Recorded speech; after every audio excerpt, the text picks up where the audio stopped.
Good day, guys. So I made this video to demonstrate to interact with Git on your VS Code. How you'll be able to do a lot of things on Git just from your VS Code. So to get started, obviously you need to have VS Code installed on your PC. Then you need to have Git installed as well, and you also need to have a GitHub account. You need to have signed up on GitHub and have a GitHub account. That's the first thing. The next, uh, preferably you should have some extensions installed. Let's see, you should have some very useful extensions to carry this out. You need to have GitHub pull requests and issues. Basically, GitHub pull request. You also need to have GitHub repositories. And I like installing this as well because of the preview and all that. But basically, you need this and this. We'll see what they do very soon. So if you've gotten everything ready and installed all the necessary extensions and softwares, and then what do? You go to Explorer. You should make sure you have no folder opened. If you have no folder open on your Explorer, you should be able to see all this. You should see open folder, clone repository, and open remote repository. Now, to gain access to a repository on your GitHub, you can do that through two ways. It's either you clone the repository, meaning you clone a repository locally. This does is it clone, or let's use the language, downloads the repository that's on your GitHub to your computer. And it will be just like you have a folder that contains all the things you have on that particular repository in your computer. Then you can make the changes, add the changes on your computer, then push it or send it to your GitHub account. Or you can open a repository or pull request without cloning, which is this open remote repository. What this does is it will give you access to the repository on your GitHub account or the GitHub account without actually having a particular folder locally on your PC. That means you can access it, make changes, delete or add some things, commit those changes, and then push it to your GitHub account. So obviously you need internet connection for this, but cloning repository, all you need internet connection for is to actually clone it and when you are trying to push it to your GitHub account. So to get started, let's clone a repository. Now, if I click on this, it will show me this clone from GitHub. Once I click on this, it will uh, try to get to my GitHub account and locate all the repositories there. Ideally, it shouldn't show me this, but if you've not signed up on your, if you're doing this for the first time on your VS Code, it will actually prompt you to sign into GitHub to redirect you to your browser to actually get you to sign in. I think it should show you something like this. Yeah, the extension GitHub wants to sign in using GitHub. It should show you something like this.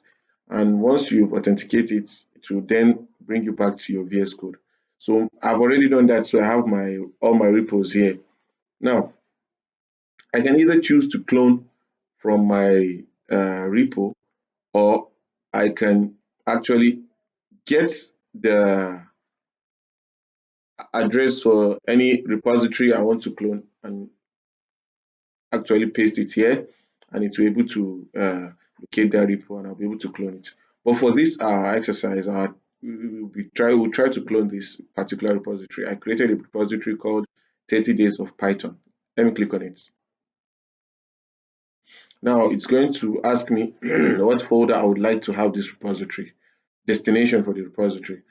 I'd like to get it on a folder I created called REYDS. Once I click on the folder, it will pop up here and I click on select as repository destination. Once that's done, it's trying to clone the repository to my local PC and to that particular folder.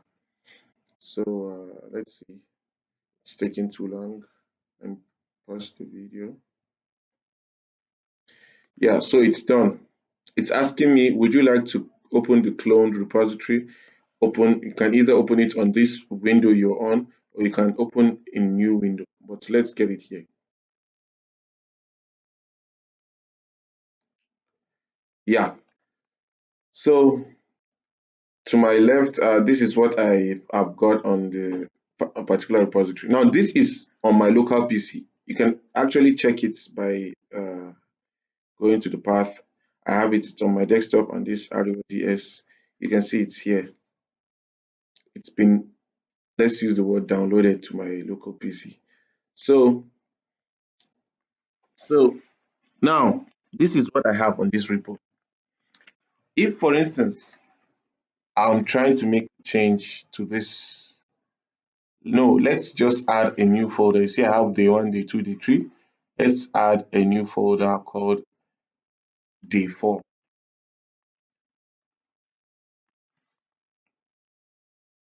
Now, on this day four, I would like to create a new file, and I'll call it, I think the exercise for day four has to do with string.py. It's a Python file. I have a Python file created. Now, I hope you've noticed something different here. It's showing U right here. What does this U stand for? Untracked. Immediately I created this Python file. It's Python file. It popped up this letter U. So what it means is it's untracked by Git. It's on the folder, but Git hasn't even recognized it yet.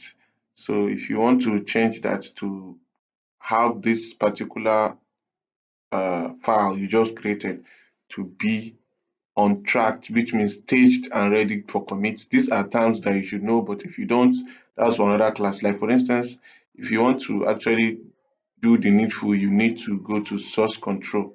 This is source control. Source control keeps track in the history of all the changes you make to your file or your code or whatever on the folder. All the changes made and all the things you do, it keeps the history, and it helps you uh, commit and push those changes. Like for instance, the changes source control detected in this file, in this folder, 30 days of Python folder, the only change it detected, the new change it detected was this string.py day 4. Now it's on track.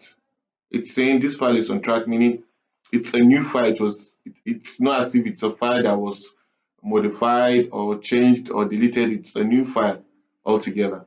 So what do? You can actually tell uh, source control to add this file to stage the changes. Like basically changes should be accepted and on the for Git. So what you do is you click on this stage changes. Once you click on it, that U will change to A. What does it mean? It means it's added. It has been staged and ready for commit. If you've staged it, you can then click on commit changes on main. Basically, these are the steps you follow if you are trying to push the new file or whatever you've done, changes you've made to GitHub. The new file is on your local PC. It's on your local PC right now. It's on this folder, but it hasn't been committed to sent to GitHub. So once you click on commit,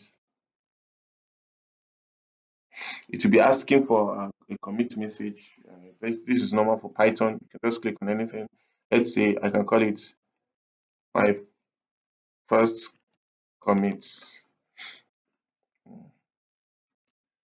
So once it's done,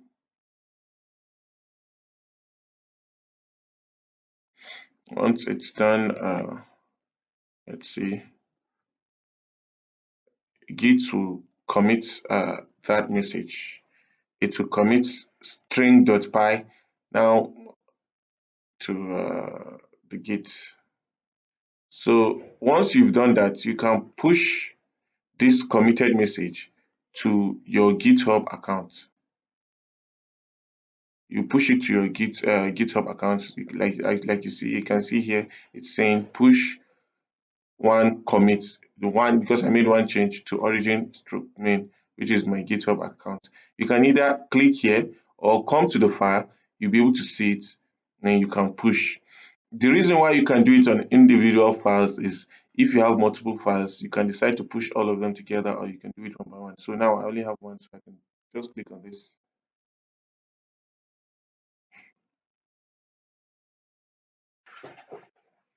Okay, once that's done, you should be able to just see this here, right here. It means the changes has been pushed, and if you open your GitHub account, you should be able to see those what you added. So I'm still on this string.py. You can continue accessing it here, but uh, let's add certain file. Print and just testing.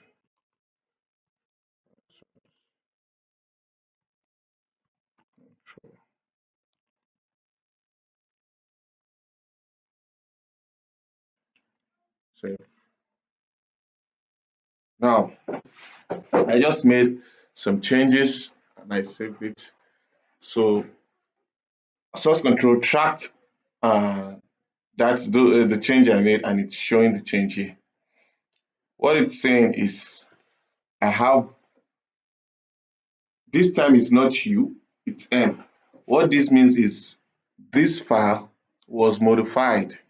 The string.py was modified, meaning it existed, it knows about this file. That's why it's not on track. It knows the file, but just that some changes has been made on it on the file.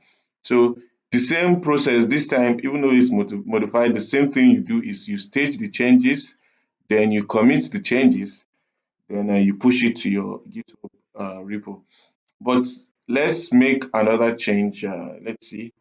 Under the default, let's add another file. Let's call it.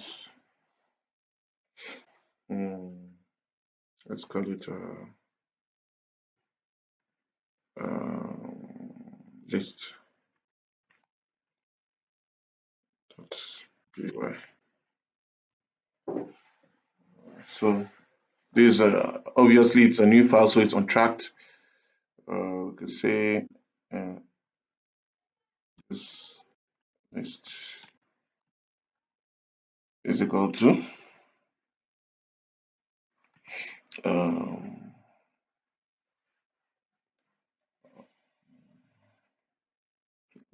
yeah, 6, 6.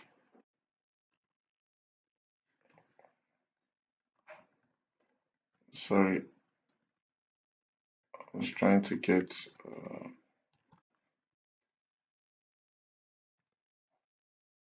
Uh-huh. So this is a new file. We have that as well.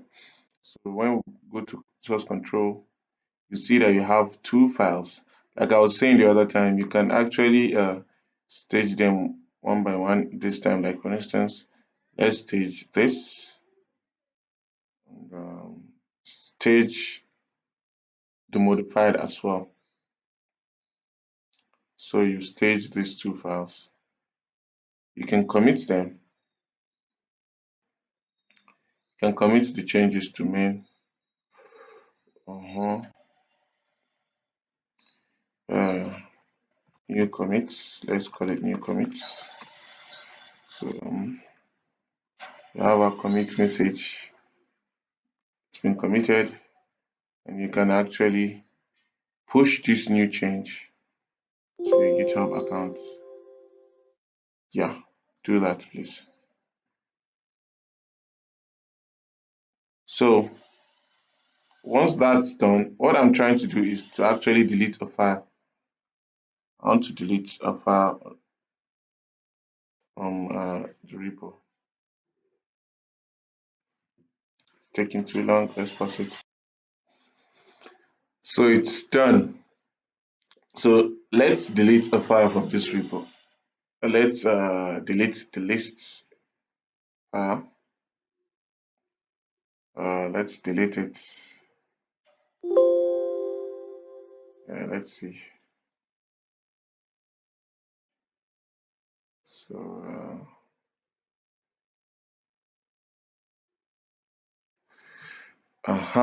now source control noticed a change. This change is not actually adding something. We've removed something. So what we removed is the the list file, Python file list called list. So it's the letter this time is D, means something was deleted. You can see deleted there in the description. So you can also commit this, yes, and write the message delete that file, for instance. Then you can just go ahead and push this to your GitHub account. So that's cloning. That's all for cloning. Thank you. We'll look at remote repo in the next video.